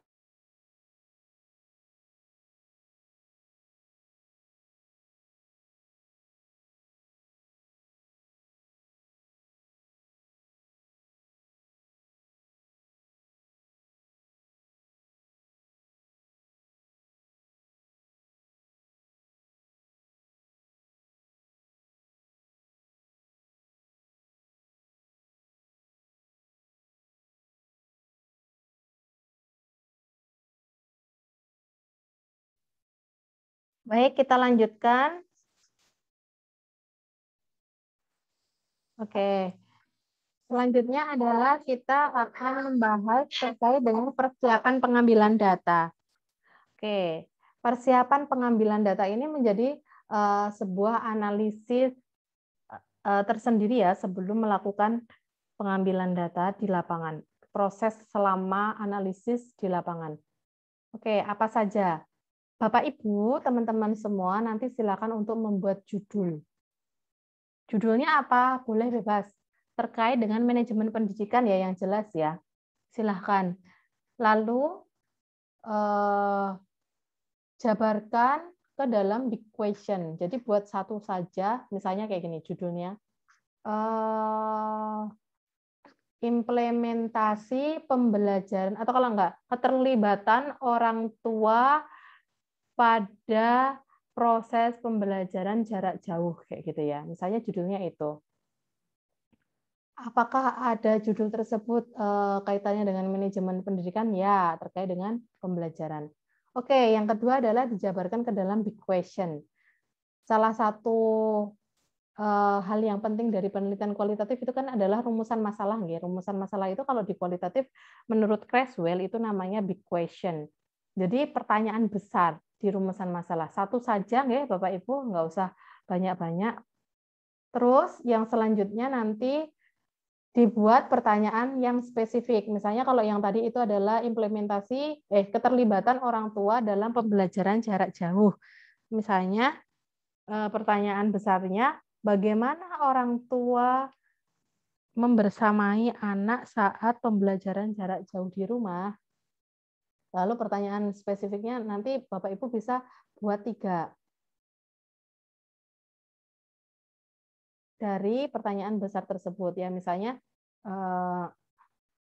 bagaimana cara memanajemen waktu orang tua yang bekerja untuk bisa misalnya membersamai anaknya belajar di rumah, misalnya kayak gitu ya, dan lain sebagainya. Nah, seperti ini contohnya. Ini adalah sebuah tema atau judul kepemimpinan kepala sekolah. Big question-nya mana? Big question-nya adalah nomor 1 dan nomor 2. Apa peran kepala sekolah? Misalnya, tolok ukur apa yang dijadikan sebagai capaian kayak gitu.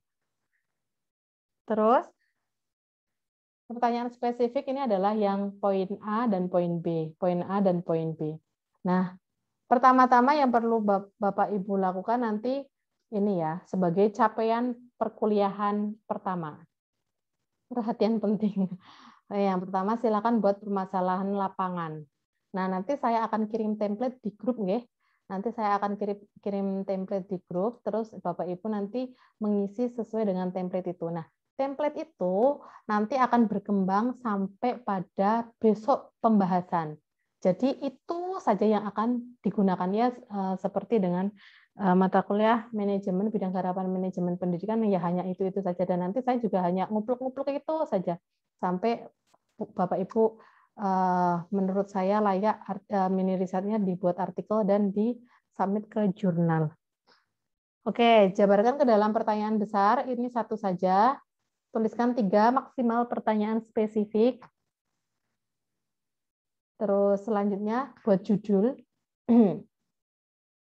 Terus dikumpulkan dalam bentuk file Word melalui ketua kelas. Saya tidak tahu ini ketua kelas siapa. Kalau dulu di B Pak Datu, di A Pak Anang. Nah sekarang dua-duanya ada di sini. Nanti silakan dikumpulkan. Nah terus masing-masing mahasiswa memberikan nama file, NIM, dan underscore nama lengkap.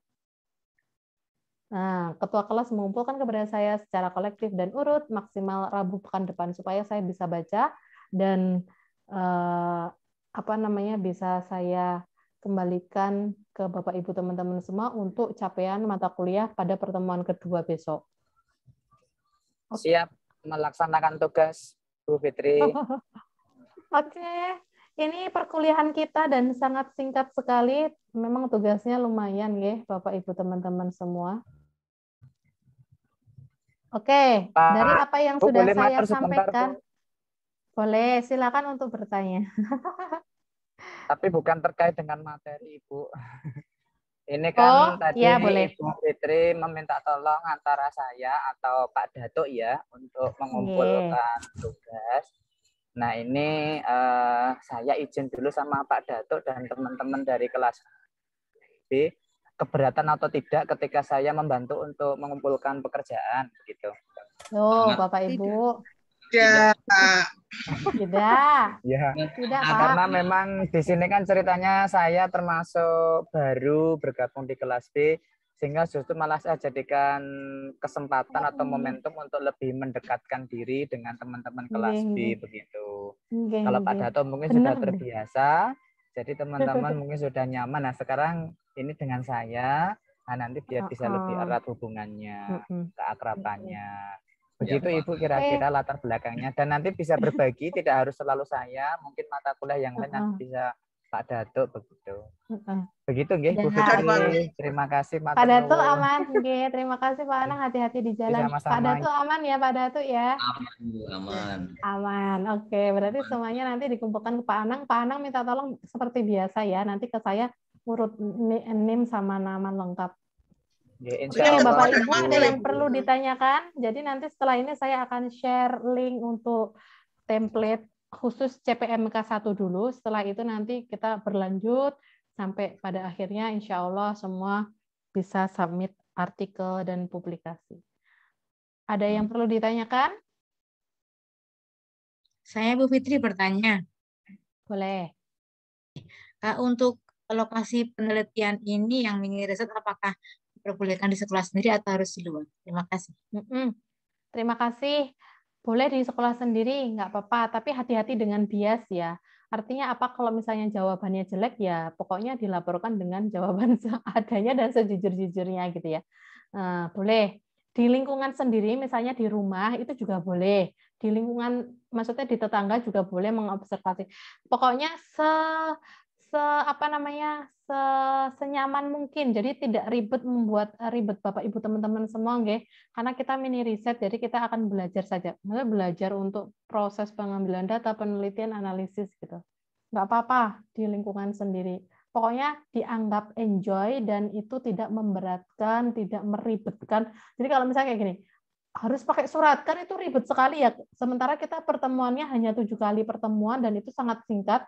Belum nanti buat surat, belum nanti menunggu surat, belum nanti mengirimkan surat, menunggu di disposisi suratnya diterima atau enggak, terus belum diizinkan, belum nanti ketemu sama partisipan, itu kan sangat lama. Nah, nanti Bapak Ibu silakan untuk benar-benar se-enjoy mungkin dan bisa mendapatkan data yang sesuai yang diharapkan. Gitu nggih, Bu Nur Aini dan teman-teman semua. Ada yang lain? Saya mungkin Bu Fitri. Oke, Bu Ida, monggo silakan. Ini mudah-mudahan mungkin buat saya dan mudah-mudahan juga bisa bermanfaat buat teman-teman. Kalau boleh saya mengambil sebuah kesimpulan pada saat kita mau menuliskan sebuah data kualitatif ini sebenarnya kita yang punya peranan penting ya dalam penulisan karena kita menginterpretasikan, kita yang terjun sendiri, kita punya pandangan langsung sendiri gitu ya.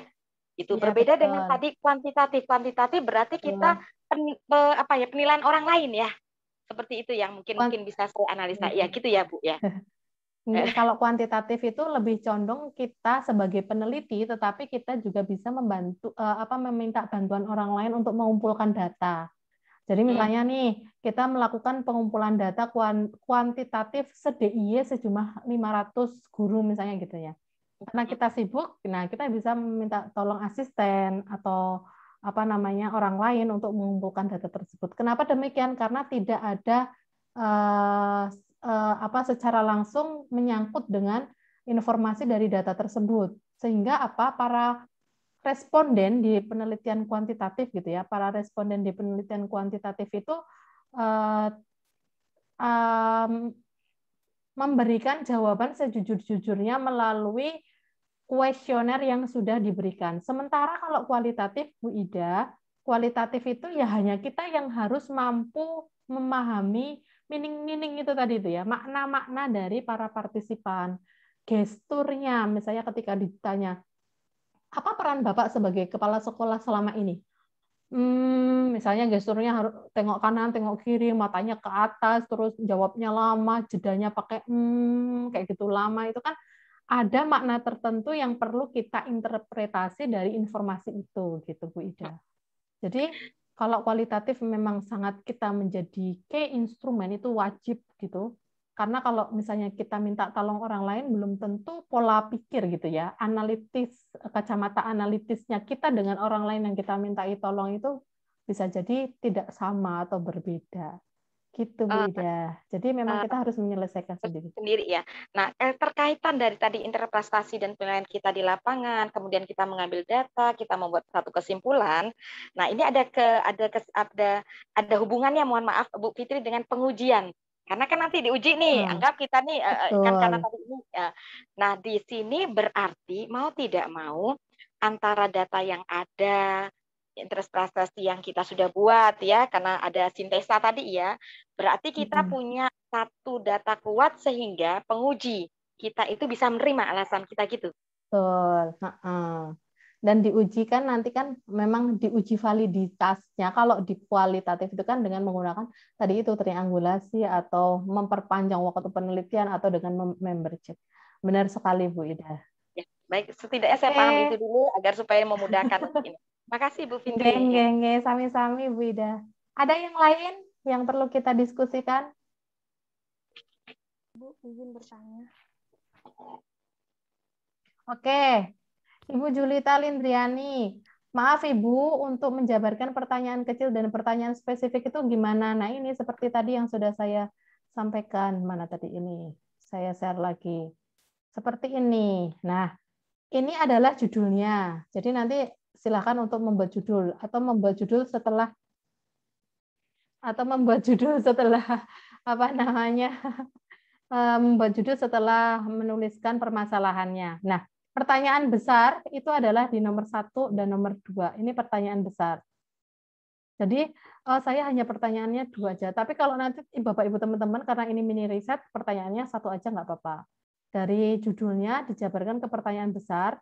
Selanjutnya ini adalah pertanyaan spesifik. Artinya apa? Pertanyaan spesifik itu tentunya mengacu pada pertanyaan besar. Jadi tidak jauh-jauh. Kalau misalnya apa namanya yang ditanyakan terkait dengan peran kepala sekolah, ya tentunya dengan apa saja sih sebenarnya tugasnya sehingga kepala sekolah itu memiliki peran yang baik kayak gitu ya. Terus apa saja yang menjadi bagian penting dalam kepala sekolah memimpin. Nah, ini seperti ini. Ini judul. Jadi Bapak Ibu teman-teman semua sebenarnya nanti hanya membuat judul, big question, pertanyaan spesifik, dan 1 itu adalah permasalahan lapangan. Nah, ini yang menjadi kenapa ini permasalahan lapangan ini menjadi nomor pertama gitu ya. Ya, karena memang supaya Bapak Ibu ketika membuat judul itu sudah didasarkan dari saya sudah menemukan sebuah permasalahan di lapangan. Jadi judul saya adalah ini. Kalau dibalik itu nanti takutnya nanti Bapak Ibu susah dan pusing mencari masalah-masalah. Ada masalah baru yang timbul ketika mencari permasalahan lapangan gitu. Nah, makanya terus saya ini permasalahan lapangan dulu dicari, terus nanti dijabarkan ke pertanyaan besar, pertanyaan spesifik dan judulnya apa. Walaupun mungkin nanti template-nya adalah judul, permasalahan lapangan, pertanyaan besar dan pertanyaan spesifik. Oke, seperti itu. Ada lagi? Terima kasih Bu Julita Lindriani ya. Bu Naning. Jadi permasalahan lapangan itu seperti kayak semacam kasus yang terjadi gitu ya. Betul. Yang akan diteliti itu apa gitu. Betul. Jadi kalau misalnya terkait dengan permasalahan lapangan, ya tentunya yang kita lihat dan itu bisa didukung dengan kajian-kajian yang relevan kayak gitu ya. Misalnya kayak gini. Banyaknya ada kasus ya. Misalnya kasusnya adalah banyaknya siswa SMK atau siswa apapun ya. Siswa apapun, entah itu SMA atau SMK yang hamil selama pandemi COVID. Misalnya itu masalah yang terjadi di sebuah lingkungan sekolah, misalnya nggak di sekolahnya Bu Naning, tapi ada di sekolah yang di sekitarnya Bu Naning. Nah, kenapa itu ada masalah seperti itu? Nah, itu nanti dikaji itu permasalahannya sama Bapak Ibu teman-teman semua. Misalnya tidak terkontrol atau sekolah tidak bisa memonitoring aktivitas siswa selama proses pembelajaran jarak jauh atau di rumah. Nah, hal ini berkaitan dengan X misalnya dalam penelitian atau dalam bukunya yang menyatakan bahwa monitoring dari sekolah itu menjadi penting untuk dilakukan supaya mengantisipasi pergaulan bebas, misalnya kayak gitu ya. Nah, itu dikupas seperti itu. Oke? Ya. Aman Bu Naning? Aman Bu. Terima kasih. Sama-sama Bu Naning. Ada yang lain Bapak Ibu? Mari disilakan sebelum kita akhiri kuliah perdana kita, kuliah pertemuan pertama kita. Bu Fitri. Jika tidak ada, Bu Linda, oke, monggo Bu Linda. Mengkonfirmasi berarti satu big question dengan beberapa tiga ya, tiga saja nggak apa-apa, jangan banyak-banyak. Kemudian untuk yang Bu, kan terkadang permasalahan itu kan terjadi kan misalnya supervisi seperti itu kan sering, tapi pasti permasalahan itu kan ada terus. Nah, bagaimana cari solusi, terus apa ya Bu, kayak kebaruannya atau seperti apa gitu Bu? Padahal itu kan ya masalah terus gitu, tapi sudah banyak yang meneliti, cuman ada yang enggak, itu kayaknya udah jenuh judul yang seperti itu. Nah, itu bagaimana Bu? Menurut Bu Fitri? Oke. menurut saya ya. Oke, menurut saya dari fenomena yang ada, memang pernah menanyakan, Bu, ini judulnya itu sebenarnya sudah banyak yang meneliti. Nah, gimana saya harus gimana ini? Apakah dilanjutkan atau ganti judul yang lain? Boleh dilanjutkan, tetapi kita buat berbeda mungkin dengan yang sudah ada. Misalnya seperti ini. Implementasi manajemen pembiayaan di sekolah A. Ada juga ada juga pelaksanaan pembiayaan di sekolah B dan lain sebagainya. Judulnya sama. Nah, anggap aja nanti Bapak Ibu teman-teman semua bisa membuat sebuah temuan baru dari judul yang disusun gitu ya. Misalnya kayak gini. Manajemen pembiayaan di sekolah A selama pandemi COVID. Misalnya seperti itu kan sudah hal yang sangat baru. Apakah ada temuan? Nah, nanti kita kupas ketika proses pembiayaan atau manajemen pembiayaan selama pandemi itu seperti apa. Nah, kalau yang sekarang ini biasanya Bu Linda dan Bapak Ibu teman-teman semua, yang paling banyak dikaji itu ketika selama pandemi dan atau post pandemi COVID kayak gitu ya. Setelah pandemi itu seperti apa? Desainnya, framework-nya. Kalau menanggapi dari pertanyaan Bu Linda, memang kalau misalnya kita mau menemukan sesuatu walaupun judulnya sama, berarti kita harus berkreatif di penyusunan pertanyaan-pertanyaan penelitian. Jangan sampai big question dan pertanyaan penelitian itu sama dengan penelitian-penelitian terdahulu yang sudah sangat banyak sekali. Seperti itu Bu Linda. Nanti temuan-temuan dari informasi-informasi dari pertanyaan penelitian tentunya akan berbeda walaupun judulnya sama. Seperti itu. Terima kasih Bu Linda, Bu Ida, Pak Anang, Bu Naning, Bu Nur Aini, Bu Julita Lindriani yang sudah merespon. Yang lain bagaimana? Mbak Lai aman? Mbak Lai sama Mas Seli? Tidak ada. Apa itu? Pak Datu? Apa Pak Datu? Tidak ada katanya Bu. Tidak ada Bu, aman. Oh iya, aman. Oke, setelah ini nanti saya share template-nya. Bapak Ibu bisa bekerja sambil santai gitu ya, sambil melihat permasalahan yang ada di sekitar Bapak Ibu. Di sekitar rumah juga bisa, misalnya terkait dengan self management Bapak Ibu kayak gitu. Self management suami istri untuk bisa mendukung, mensupport Bapak Ibu kayak gitu ya dalam proses pelaksanaan pembelajaran, misalnya menjadi guru, misalnya terus kalau misalnya ada anak kecil dan sebagainya itu nggak apa-apa, tapi tetap dikaitkan dengan manajemen pendidikan, gitu. Nanti saya review pekan depan dan pekan depan juga nanti akan melanjutkan kita ke hal yang perlu kita lakukan. Oke, Bapak Ibu sampai di sini. Apakah ada pertanyaan lagi? Nanti setelah ini saya buka, kalau enggak buka presensi secara mandiri, kalau tidak ini sudah saya screen print screen ya, nanti saya isikan. Jika tidak ada, alhamdulillahirabbil alamin, marilah kita akhiri perkuliahan kita walaupun ini masih sangat jauh sekali ya dari jadwal karena tidak ada, dan marilah kita akhiri dengan bacaan tahmid bersama. Alhamdulillahirabbil alamin. Banyak sekali saya kesalahan dan tentunya saya juga masih fakir ilmu ya. Masih fakir sekali, perlu upgrade ilmu juga. Bapak Ibu juga tetap semangat. Kita ketemu lagi pekan depan insya Allah dengan keadaan yang sehat, dan turut berdoa semoga Allah Subhanahu Wa Taala menjaga kita semua dari penyakit apapun, dari mara bahaya malapetaka gitu ya. Amin amin ya robbal alamin. Sekian dari saya. Wassalamualaikum warahmatullahi wabarakatuh. Warahmatullahi wabarakatuh. Baik, pamit ya. Ini udah di pangkuan saya. Ya, sami-sami. Ini saya end all meeting ya. Pamit semuanya.